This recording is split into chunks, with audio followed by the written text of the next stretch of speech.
আধ্যাত্মবাদের সূক্ষ্ম স্তর ও ধ্যান বিষয়ক আলোচনা। আর একবার আল্লামা ইকবাল গুণীজনের সামনে ভাষণ দিচ্ছেন। একজন প্রশ্ন করলেন, আপনি দাড়ি রাখেননি কেন? আল্লামা ইকবাল বললেন, সুন্দর কথা বলেছেন। দাড়ি মহানবীর একটি পবিত্র সুন্নত। যখন সেই পবিত্র সুন্নতের মর্যাদা রাখতে পারবো তখনই রাখবো, নতুবা রাখবো না। রোজা রেখে মিথ্যা বলে মানুষকে ঠকিয়ে মাপে কম দিলে কি রোজা থাকে, না উপবাসে পরিণত হয়? লোক দেখানো নামাজ পড়লে কি ওয়াইল নামক দোজখে ফেলে দেওয়া হবে না?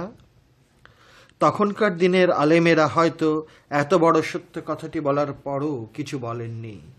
আল্লামা ইকবাল যে সাংঘাতিক কথা বলে গেছেন, তার কবিতায় যদি তার নমুনা হিসেবে মাত্র একটি কবিতার কিছু মূল অংশ ও অনুবাদ তুলে ধরি, তাহলে আজকের আলেম সমাজও কিছু একটা মনে মনে বলতে চাইবে, কিন্তু সাহস পাবে না। আমি যেটুকু তুলে ধরলাম সেটা তো অতি সামান্য কথা। আল্লামা ইকবাল মূলত সুফিবাদে বিশ্বাসী। মাওলানা জালালউদ্দিন রুমিকে তিনি তার পীর ও মুর্শিদ বলেছেন। অনেকবার স্বপ্নে কথাবার্তাও হয়েছে। খুদি তথা আমির রহস্যোদ্ঘাটনী তার মূল দর্শন। বিশ্ববিখ্যাত জার্মান দার্শনিক নিটশের প্রভাবও কম পড়েনি। নিটশের ভাষার শব্দচয়নের গাঁথুনি হল পৃথিবীতে বলতে গেলে অদ্বিতীয়। একমাত্র শব্দচয়নের প্রশ্নে পৃথিবীর কোনো দার্শনিক নিটশের সামনে দাঁড়াতে পারেননি।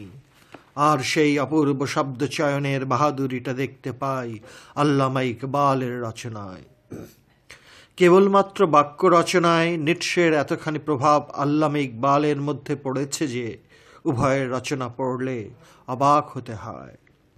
আল্লামা ইকবালের কবিতার অংশ বিশেষ হুবহু তুলে ধরলাম। कि हक से फिरिस्ताओं ने इकबाल की गम्माजी गुस्ताख है करता है फितरात की ही माबंदी। বাংলায় ইকবালের ভালো মন্দ পার্থক্য করার জন্য কোন অধিকারে ফেরেশতা পাঠানো হয়েছে? ভুল আছে এবং করি, কারণ এরকম স্বভাবের মাঝেই যে আমি বন্দী।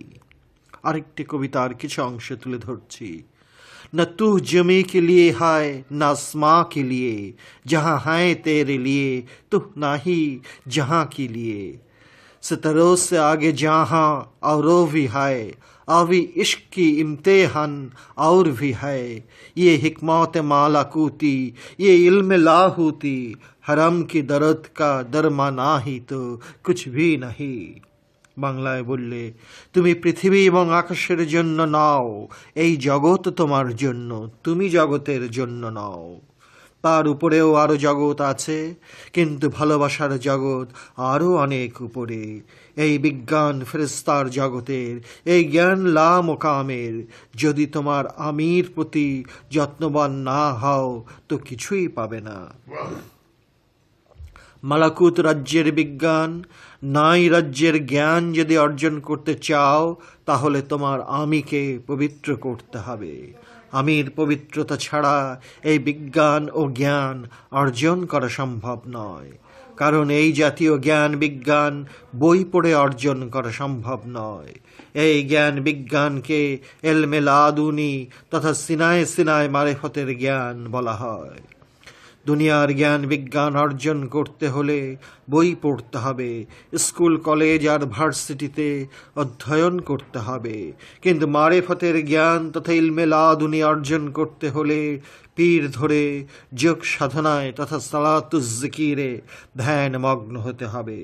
বছরের পর বছর পীরের পায়রবি এবং মোরাকাবা মুশাহেদার মাধ্যমে যে জ্ঞান অর্জন করা যায়, সেটা বই পড়ে পাওয়া যায় না। যদি যেত তাহলে প্রত্যেক নবী রসুলকে স্কুল কলেজ ভার্সিটি মাদ্রাসায় পাশ করিয়ে বানাতেন।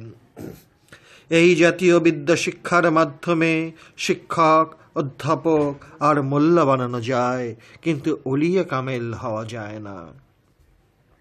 যারা ওলিয়ে কামেল হওয়ার জন্য শর্ত জুড়ে দেয় এই বলে যে কোরআন, হাদিস, এজমা, কিয়াস কিছুটা হলেও অবশ্যই জানতে হবে।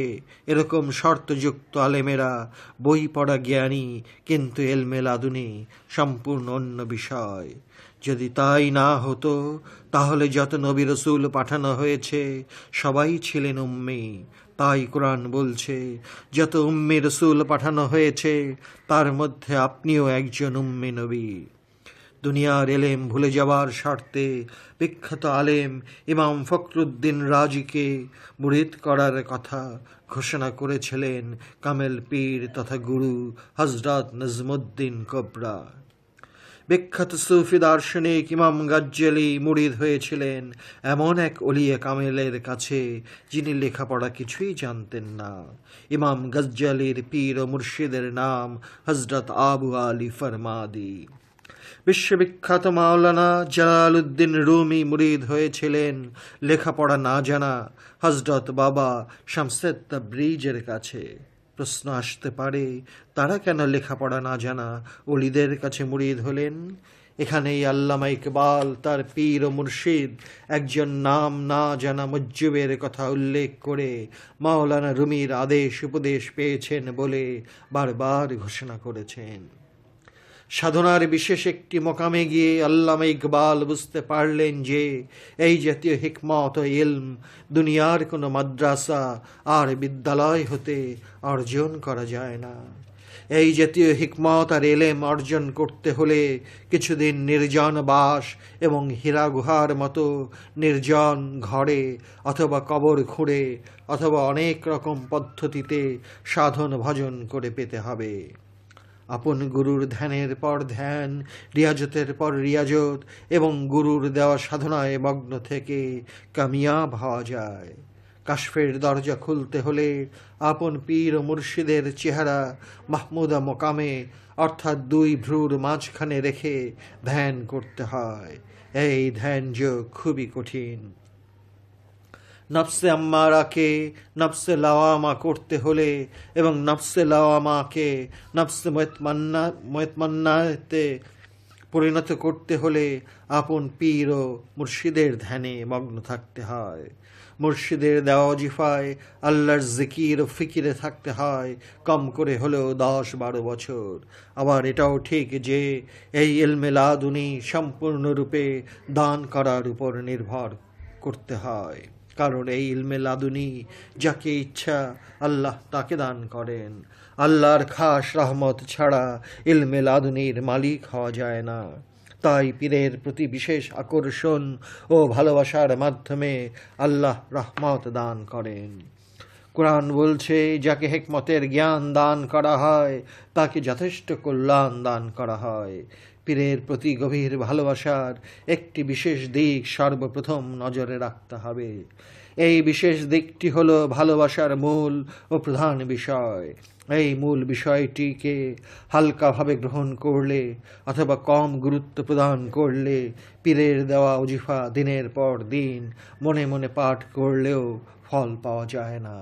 সেই মূল ও প্রধান বিষয়টি হলো পীরের ধ্যান, যাকে আরবি ভাষায় তাসাব্বুর শায়েখ তথা মুর্শিদের ধ্যান করা বোঝায়। বাংলা ভাষায় একে নিরিখ অথবা বারজাখে আপন মুর্শিদকে রাখো বলা হয়েছে। আপন মুর্শিদের ধ্যান করার বিভিন্ন পদ্ধতি আছে। সবাইকে একই নিয়মে ধ্যান করতে দেয় না। তবে ধ্যানের নিয়মগুলোর মধ্যে কিছু খুবই কঠিন, কিছু কম কঠিন এবং কিছু সাধারণভাবে দেওয়া হয়। এই পীরের ধ্যান ছাড়া ওজিফার মাধ্যমে কিছুটা হয়তো শক্তি অর্জন করা যেতে পারে, কিন্তু কামালিয়াত হাসিল করা যায় না। গাছের মূলকে যেমন অবহেলা করা যায় না, তেমনি আপন পীরের ধ্যানটাই মূল এবং প্রধান বিষয়। সবচেয়ে কঠিন ধ্যান করার পদ্ধতিটি হলো মুরিদের তথা আমার হাত দুটো পীরকে দিয়ে দিলাম, আর কোনোদিন বলবো না যে হাত দুটো আমার। ভিখারিকে 1 টাকা দান করলে যেমন ফেরত পাবার আশা করি না, তেমনি হাত দুটো পীরকে দান করে দিলাম। এভাবে মনে মনে ধ্যান করতে চেষ্টা করতে হবে যে পা দুটো পীরকে দিলাম, চোখ দুটো দিলাম, জিও বা কান দিলাম, তারপর সর্বশেষ সমস্ত দেহটাই পীরকে দান করে দিলাম। আমার বলতে আর কিছুই অবশিষ্ট রইল না। তাহলে এই প্রকার ধ্যানের পরিণাম কি দাঁড়ায়? চোখ দুটো যেহেতু পীরকে প্রদান করা হয়েছে, সেহেতু চোখ দুটো দিয়ে পীর দেখছেন, আমি দেখি না। কারণ দেহের সব কিছু প্রদান করা হলে আমিটিকেও যে সরিয়ে দেওয়া হয়েছে।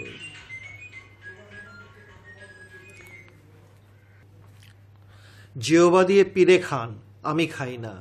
কান দিয়ে আমি শুনি না, পীরে শোনেন। হাত দিয়ে যে কোনো কাজ আমি করি না, পীরে করেন। পা দিয়ে আমি হাঁটি না, পীরে হাঁটেন। প্রকৃতির টানে যা কিছু করা হয়, যেমন পায়খানা, প্রস্রাব ইত্যাদি, সব কিছুই গুরু করছেন। এক অদ্ভুত এবং খুবই কঠিন সাধনা। সাধক এরকম ধ্যানের অভ্যাস আস্তে আস্তে করতে থাকেন, খুবই সাবধানে, ধাপে ধাপে। এই খুবই কঠিন ধ্যান সাধনায় সাধক এক মনে সাধন ভজন চালিয়ে যান। এই প্রকার সাধনার প্রয়োগ পদ্ধতিটা আমার নবী বংশের শহীদে আজম ইমাম হুসাইন হতে এবং তারই পুতিন ইমাম জাফর সাদেকের নিকট হতে উপরের বর্ণিত ধ্যানের নিয়মটা পাই। ইমামুল আউলিয়া বায়জিদ বোস্তামিকে এই ধরনের ধ্যান সাধনা দিয়েছেন আওলাদ রাসূল ইমাম জাফর সাদেক। এই ধরনের ধ্যান সাধনায় অতি অল্প সময়, 10-12 বছরে মাত্র মোকামে নাসুত, মোকামে মালাকুত ও মোকামে জাবরুত পার হয়ে মোকামে লাহুতে সাধককে তুলে আনেন সাধনার পথে। এটাই শেষ মোকাম। এই মোকামে এলে আকাও থাকে না, গোলামও থাকে না। ইমামুল আউলিয়া বায়জিদ বোস্তামি পীরের দেওয়া এই প্রকার কঠিন ধ্যান যোগে শেষ মোকামে গিয়ে বললেন, আনা সুবহানি মা জামুশানি, তথা আমি সুবহানি এবং সব শানি একমাত্র আমার। এখানেই চরম তৌহিদে তথা একত্বে বাস করা বুঝায়। দুই দেখা দেয় তথা বহু দেখা তথা শিরকে বাস করার অবসান হয়ে যায়। এটাই লামকাম। ইমামুল আউলিয়া বায়জিদ বোস্তামি তাই বলছেন এবং সাধকদেরকে বলছেন, যখন তোমার মাঝে আর তুমি সম্পূর্ণ থাকবে না, কেবল তখনই তুমি সম্পূর্ণ থাকবে। এই কঠিন ধ্যান সাধনা হজরত সহল তুস্তুরি, হজরত হাত মাসুম হতে হজরত সাররি সাক্তি এবং তার মুড়ি হজরত জুনায়েদ বগদাদিতে নেমে আসে। হজরত জুনায়েদ বগদাদি আপন পীরের দেওয়া ধ্যান সাধনায় কামিয়াব হয়ে বললেন, লাইসা ফি জুব্বাতি সেওয়া আল্লাহ তাআলা, অর্থাৎ এই জুব্বার মধ্যে আল্লাহ ছাড়া আর কিছুই নাই। হজরত জুনায়েদ বগদাদির প্রধান মুরিদ হজরত মনসুর হাল্লাজ তো এই কঠিন ধ্যান যোগে শেষ মোকামে গিয়ে বলেই ফেললেন, আন আল হক, তথা আমি একমাত্র সত্য। আমরা হজরত আমির খসরুকে আপন পীর মুর্শিদ মাহবুবে এলাহি নিজামুদ্দিন আউলিয়ার ধ্যান করতে দেখি দুই ভ্রুর মাঝখানে মোকামে মাহমুদায়। মাহমুদা মোকামের ধ্যানটি উপরের বর্ণিত ধ্যান হতে তুলনামূলকভাবে একটু সহজ, কারণ মাহমুদা মোকামের ধ্যানটিতে খুদি তথা আমিও থাকে এবং পীর মুর্শিদও থাকেন। এখানে খুদিকে মিটিয়ে দেওয়া হয় এমনভাবে যে খুদিও আছে, আবার পীরের ধ্যানও আছে। আপন খুদিকে পীরের রঙে রাঙিয়ে দিতে বলা হয়। আমার খুদিকে যেন পীরের রঙে এমনভাবে ডুবিয়ে দেওয়া হয় যে খুদি আছে বটে, কিন্তু সেই খুদি পীরের রঙে সম্পূর্ণ নিমজ্জিত। এখানে আমার খুদি আছে, কিন্তু খুদিটা পীরের নূরে নূরময় তথা একাকার অভিন্ন সত্তায় মিশে যাওয়া। আল্লামা ইকবাল চিশতিয়া তরিকার অনুসারী ছিলেন বলে খুদিকে নূরে নূরময় করতে বলেছেন তার লেখনীর মাধ্যমে। অবশ্য কিছু লোক এই খুদির দর্শনে জার্মান দার্শনিক নিটশের গন্ধ পান। নিটশের ম্যান অ্যান্ড সুপারম্যানের দর্শনের সামান্য মিল খায় বটে, কিন্তু দার্শনিক নিটশে নাস্তিক আর আল্লামা ইকবাল আল্লাহতে বিশ্বাসী তথা আস্তিক। যদিও আল্লামা ইকবাল দার্শনিক নিটশেকে নাস্তিক বলে স্বীকার করেননি, বরং বলেছেন এই নাই বলাটা ছিল একটা বোবা অভিমান। নিটশে নাই বলার অভিমান করেছেন, আর আল্লামা ইকবাল আল্লাহকে শিকোয়ার মধ্যে 100টি প্রশ্ন করার অভিমান করেছেন। ধ্যান সাধনার আলোচনার মধ্যে ইকবাল আর নিটশের কথা না বলাই ভালো। কথা প্রসঙ্গে এটুকু অপ্রাসঙ্গিক হলেও বলে ফেললাম। হজরত আমির খসরু কত রকম বাচন ভঙ্গিতে আপন পীরকে তার রঙে রাঙিয়ে দেবার আবেদন করছেন। হজরত আমির খসরু অতি উচ্চমানের সাধক ও কবি। তিনি জীবনভর পীর পূজা করে গেছেন। তিনি নিজেই সোজা বলেছেন যে পীর পূজা তার বন্দেগি, পীর পূজা তার জিন্দেগি এবং পীর পূজাই তার দিলদারি। তিনি এমন সাংঘাতিক কথাও বলেছেন যে আমি প্রেমের কাফের হতে ভালোবাসি ধর্মের শাস্ত্রজ্ঞ হবার চাইতে। আবার আপন খুদিকে উৎসর্গ করতে গিয়ে পীরকে এক এক করে সব কিছু বিলিয়ে দিয়ে প্রশ্ন করছেন এই বলে যে, হে আমার প্রিয় আঁকা, এই উৎসর্গ তোমার কাছে কেমন লাগে? কেসে লাগে জিয়ারা মোড়া। গজলটি পড়লে বারবার অবাক হই। হজরত আমির খসরু খুদের উৎসর্গ এবং পীরের প্রশংসা এমনভাবে রচনা করে গেছেন যে অবাক হতে হয়। আমার অতি ক্ষুদ্র বুদ্ধিতে এরকম রচনা অন্য কোনো কবির মধ্যে আজও পাইনি। তাই বলে জগতে বিখ্যাত কবিদের মাঝে ছোট বড় করছি না, কারণ আম, আঙুর আর লিচুর মজা এক রকম নয়। প্রতিটি নিজস্ব স্বাদ ও গন্ধে সম্পূর্ণ আলাদা। ভিন্নের মাঝে ছোট বড় করা যায় না। খসরু, ইকবাল, নজরুল, শেলিয়ার, ঠাকুর আপন আপন মহিমায় মহিমান্বিত। অবশ্য ফার্সি ভাষায় আমির খসরু বেশি লিখে গেছেন। যেমন তিনি আপন পীরের উদ্দেশ্য করে বলেছেন, আপনার নেশায় ভরা চোখ দুটো কতই না অপূর্ব এবং আপনার লম্বা চুলগুলো কতই না অপূর্ব। ফার্সি ভাষায় চশমে মস্তে আজাবে, জুলফে দারাজে আজাবে। আমির খসরু পীরের প্রশংসা করার পরই নিজেরও প্রশংসা করেছেন, কিন্তু নিজের প্রশংসার মধ্যে আমিত্ব তথা ইগো বা ক্ষুদির অস্তিত্ব আছে কি নেই বুঝতে কষ্ট হয়। যেমন পরের লাইনে বলছেন, আমার উৎসর্গকৃত মস্তকটিও অপূর্ব এবং আমার মনের যে শক্তি তাও অপূর্ব। অর্থাৎ আমার মস্তকটি যে তোমাকে উৎসর্গ করতে পেরেছি সেটাও অপূর্ব, এবং আমার মনের মধ্যে যে বিশাল শক্তি ছিল, যে শক্তির বলে উৎসর্গ করতে পেরেছি তাও তো অপূর্ব। ফার্সি ভাষায় উবনা যে আজাবে, মন বানায় আজ আজাবে। আমির খসরু পুরো গজলটাই এভাবে রচনা করেছেন। গজলটি বেশ বড়। আমির খসরু অবশেষে বলছেন যে ধর্ম বিষয়ে অনেক লেখাপড়া করে অবশেষে বুঝতে পারলাম যে পীর পারস্তি, হক পারস্তি তথা পীর পূজার মাধ্যমে আল্লাহর দর্শন পাওয়া যায়। পীরের মাধ্যম ছাড়া আল্লাহকে পাওয়া যায় না, কারণ আল্লাহ সর্বশক্তিমান হয়েও তার বাণী তথা কালাম ধরাধামে পাঠাতে গিয়ে একটি মাধ্যম নয়, বরং দুইটি মাধ্যম গ্রহণ করেছেন। প্রথমে জিবরিল, তারপর নবী রাসূল। আল্লাহ মাধ্যম গ্রহণ এজন্যই করেছেন যে তিনি সব কিছুর মালিক এবং সব বিষয়ে সর্বক্ষমতার একমাত্র মালিক হয়েও বান্দাকে পরোক্ষভাবে শিক্ষা দিতে চাচ্ছেন যে বান্দাকেও উসিলা তথা পীর ধরেই অগ্রসর হতে হবে। কলুষিত খুদি মাধ্যম নিতে চায় না। আমিত্বের কলুষিত প্রচণ্ডতা মাধ্যমকে ঘৃণা করে এবং কলুষিত যুক্তিতর্কের মায়াজাল তৈরি করে সরল মানুষকে পথহারা করে। প্রচণ্ড আমিত্ব কোনো প্রতীক গ্রহণ করে না, অদেখা জানার মাঝেই নিমগ্ন থাকে। পীরের ধ্যান করা ছাড়া আপন পরিচয় পাবার নিয়ম আমার জানা নাই। পীরের দেওয়া যত প্রকার ওজিফা সবই পীরের ধ্যানে নিমগ্ন থাকার উদ্দেশ্যে দেওয়া হয়।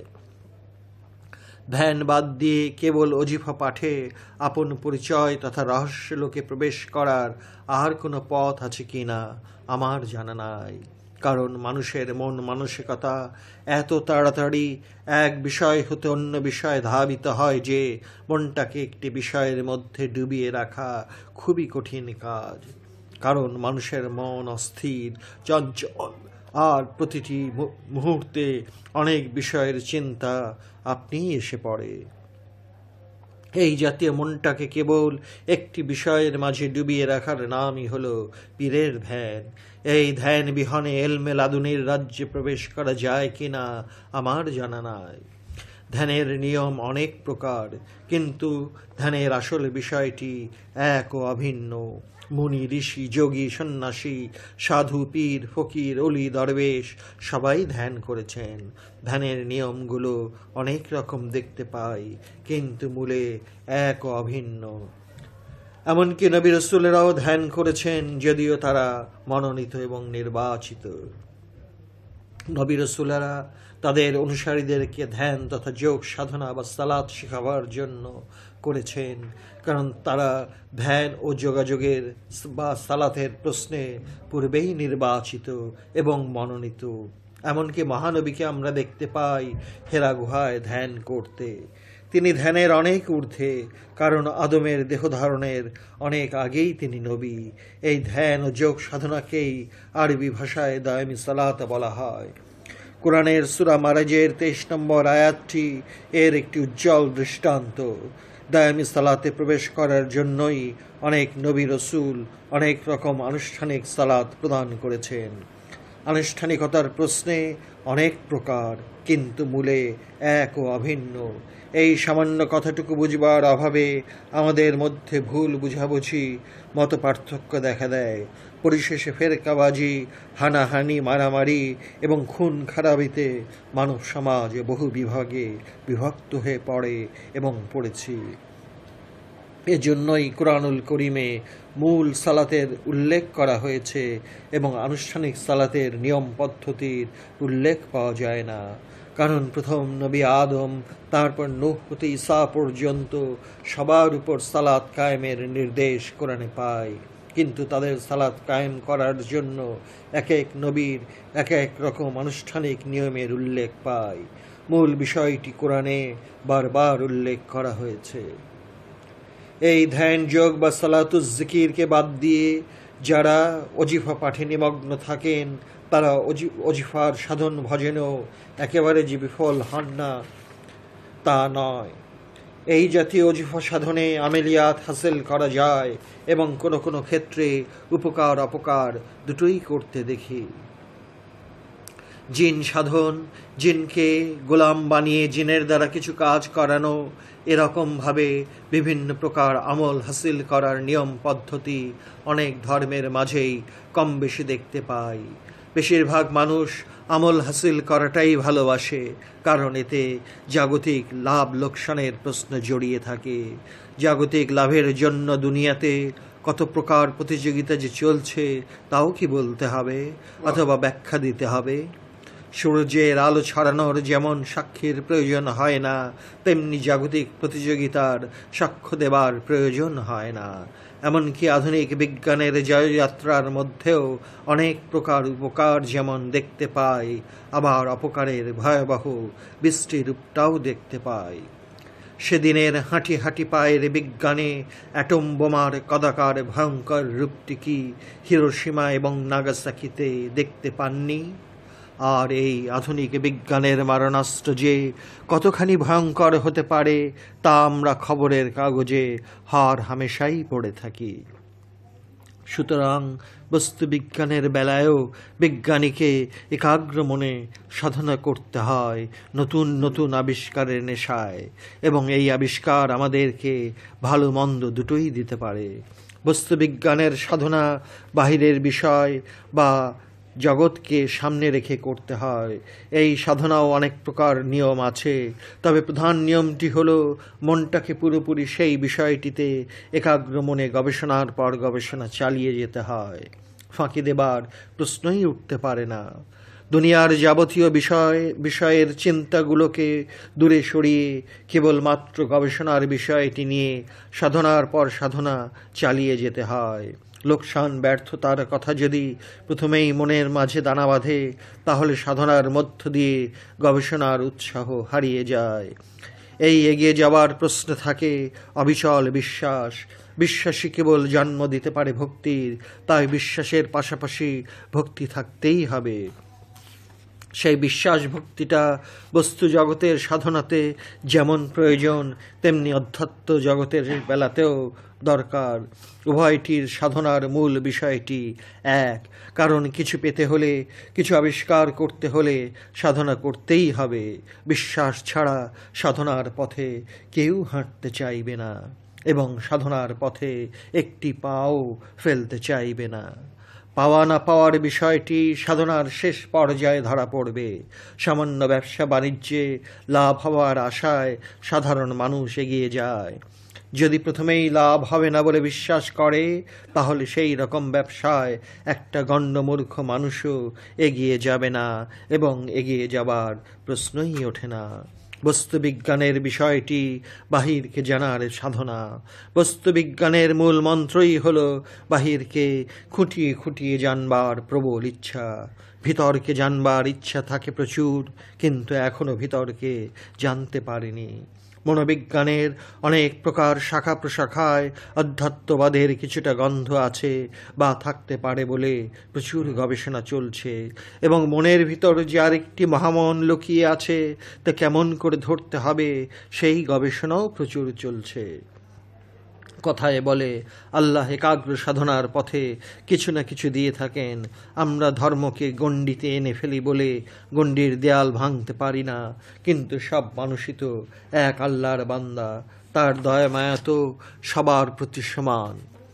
সামান্য বিষয় যেমন সবার উপর সমান কাজ করে, যিনি বিশ্বের স্রষ্টা তিনি কি নিরপেক্ষ নন? তবে এটাও অপ্রিয় সত্য যে বস্তুর বিজ্ঞান বাহিরকে আবিষ্কার করার সাধনা। কত রকম নতুন নতুন জিনিস আবিষ্কার হচ্ছে, আর মানুষ খুশি মনে সেই সব নতুন জিনিস লুফে নিচ্ছে। আবার কিছুদিন পর একই জিনিসের মডেল তথা নমুনা বদলাচ্ছে। এ যেন এক বিরাট প্রতিযোগিতা চলছে পৃথিবী জুড়ে। প্রাণীবিদ্যা, উদ্ভিদবিদ্যা হতে শুরু করে এমন কোনো বিষয় নেই যে গবেষণা চলছে না। এমনকি আকাশ জগতেও প্রবল আগ্রহ নিয়ে গবেষণা চালিয়ে যাওয়া হচ্ছে। এখন মানুষ কমপক্ষে এটুকু বুঝতে শিখেছে যে আকাশ জগতের সামনে পৃথিবীটাকে একটি বিন্দু বললেও বেশি বলা হয়। মানুষ ভাবতে শিখেছে যে এত বড় আকাশ জগতের স্রষ্টা কি কেবলমাত্র এই বিন্দুমার্কা পৃথিবীটার ৬০০ কোটি মানুষের জন্যই তৈরি করেছেন। এই বিন্দুর মতো পৃথিবীটাই কি স্রষ্টার একমাত্র কাম্য? পৃথিবীর মতো আরও কি অগণিত পৃথিবী আকাশে ঘুরে বেড়াচ্ছে না? এই অগণিত পৃথিবীর মতো জগতে কি মানুষের মতো অন্য ধরনের জীব বাস করছে না? কোরআন কিন্তু বারবার ঘোষণা করেছে যে আল্লাহ জগৎ সমূহের জীবদের রিজিক দাতা। রিজিক তো জীবেই ভক্ষণ করে। সুতরাং আরও জগতে যে আরও জীব আছে সেটা কোরআন বারবার বলছে। অনুবাদক এবং ব্যাখ্যাকারীরা এই বিষয়টি নিয়ে সামান্য মাথাও ঘামানো দরকার মনে করেননি। গবেষণা করা তো দূরে থাক, যখন বস্তুবিজ্ঞানীরা কোনো কিছু একটা আবিষ্কার করে ফেলেন, তখন আমরা চিৎকার দিই এই বলে যে এটা তো কোরআন থেকে নিয়েছে। অদ্ভুত আমাদের আচরণ এবং গতিবিধি। একটু খেয়াল করলেই আমরা দেখতে পাই যে বস্তুবিজ্ঞানী এবং পরমাত্মার সাধক মুনি ঋষি অলি দরবেশরা একটি বিষয়কে নিয়ে প্রথমে ধারণা করছেন, তারপর ধ্যান করছেন। ধারণা এবং ধ্যান এ দুটোতেই উভয়ের মাঝে মিল পায়। কিন্তু বস্তুবিজ্ঞানীর সীমানা ধ্যানের ঊর্ধ্বে নয়, কারণ তার সন্ধান বস্তু জগতের রহস্য উদ্ঘাটন। আর মুনি ঋষি অলি দরবেশরা ধ্যানে ঊর্ধ্বে ওঠার সাধনায় মগ্ন থাকেন এবং থাকতে হয়। তারা ধ্যানের দেয়াল ভেঙে সাধনার মোকাম লাহুত মোকামে চলে যান, যাকে আমরা মোকামে লাহুত বলি। সাধনাতেই বোধি নাজিল হয় তথা ইলহামের ঊর্ধ্বের বিষয়টি উপলব্ধি করতে পারেন। এখানেই উভয় সাধকদের মাঝে একটা ব্যবধানের প্রাচীর তৈরি হয়। একজন বস্তুবিজ্ঞানের নতুন নতুন আবিষ্কারে মেতে থাকেন, আর একজন জীবাত্মার বা নফসের মাঝে পরমাত্মার বা রুহের পরিচয় আবিষ্কার করেন। মহাবীর, বুদ্ধ, বাতাবি ভৃগু হতে, কৃষ্ণ, মহাদেব, সুধন বৈষ্ণব হতে, আব্রাহাম, মোজেস হতে, জেসাস, মহানবী হতে সবাই ধ্যান সমাধিরও বহু ঊর্ধ্বে উঠে আপনার মাঝে পরম সর্বশক্তিমানের পরিচয় লাভ করেছেন। কেউ কম, কেউ মাঝারি, কেউ বেশি এবং কেউ বিশাল। বস্তুর বিজ্ঞানী অদেখা বিষয় নিয়ে গবেষণা করতে পারে না। বিভিন্ন বস্তুকে সামনে রেখেই ধ্যান যোগে বিজ্ঞানের সৃষ্টি করেন বিভিন্ন নতুন জিনিস। একজন বিজ্ঞানী বিভিন্ন বস্তুকে সামনে রেখে ধ্যান ও গবেষণায় আবিষ্কার করেন বিমান, এবং সে বিমান আকাশে শূন্যে উঠে যায়। অথচ বিমানটিকে বিশ্লেষণ করে দেখতে পাই কতগুলো বস্তুর শৃঙ্খলিত সমাহারের অপূর্ব শৈলী। সুতরাং বিজ্ঞানীর ধ্যানে থাকে বস্তু, জৈবিক প্রেমিকের ধ্যানে থাকে একটি নারী, অলির ধ্যানে থাকেন একজন সম্যক গুরু তথা কামেল পীর ও মুর্শিদ। সবাই ধ্যান করছেন, কিন্তু ধ্যানের বিষয়বস্তু তিনজনের তিন রকম, বস্তু, নারী আর কামেল পীর বা মুর্শিদ। সুতরাং ধ্যান বিহনে একজন বিজ্ঞানের শিক্ষক, অপরজন সমাজ স্বীকৃত বিবাহিত, আর একজন অনেক লেখাপড়া করে বিরাট শাস্ত্রজ্ঞ। আব্দুল্লাহ ইবনে আব্বাস তাই বারবার উপদেশ দিয়েছেন এই বলে যে যেখানে জ্ঞান পাবে তা অর্জন করে নিও, আর ফিকাহ শাস্ত্রের আলেমদের ঝগড়া ও সমালোচনা গ্রহণ করতে যেও না, কারণ এইসব আলেমেরা খোয়াড়ে বাস করা মানুষরূপী ভেড়ার দল, এরা একে অন্যের উপর চড়াও হয়। আন ইবনে আব্বাস, খুজুল ইলমে হাইসু ওয়াজাদতুমুহু ওয়ালা তাকবিল কাউলুল ফুকাহায়ে বাদুহুম লিবাদিন ফাইন্না হুম ইয়াতাইরুনা তাবিরিত তাওয়িসে ফিল জাওয়িয়াতে। তাই আমরা দেখতে পাই বিজ্ঞান বাহিরকে সামাল দিতে পারছে, বাহিরকে সুন্দর রূপে সাজিয়ে তুলছে, পৃথিবীকে একদম নতুন নতুন জিনিস দিয়ে চমকিয়ে দিচ্ছে, কিন্তু ভিতরের বিষয়টির সমাধান তো দূরে থাক, বরং মানসিক ভারসাম্য হারিয়ে কোটি কোটি মানুষকে মানসিক রোগী হয়ে পাগলের হাসপাতালে ভর্তি হতে হচ্ছে, আত্মহত্যার পথ স্বেচ্ছায় বেছে নিচ্ছে, অনেক প্রকার মাদক দ্রব্য গ্রহণ করে নেশায় বুঁদ হয়ে ভেতরের শান্তি খোঁজে। ভেতরের শান্তিটি যেন সোনার হরিণ। এই শান্তির হরিণ ধরবার জন্য কত রকম নেশার ফাঁদ তৈরি করে চলেছে। মদ, গাঁজা, ভাং, চরস, চান্ডু, আফিম, হেরোইন, কোকেন হতে নেমে এসে পেথিডিন, ফেন্সিডিল, এলএসডি, ম্যান্ড্রেক্স ইত্যাদি।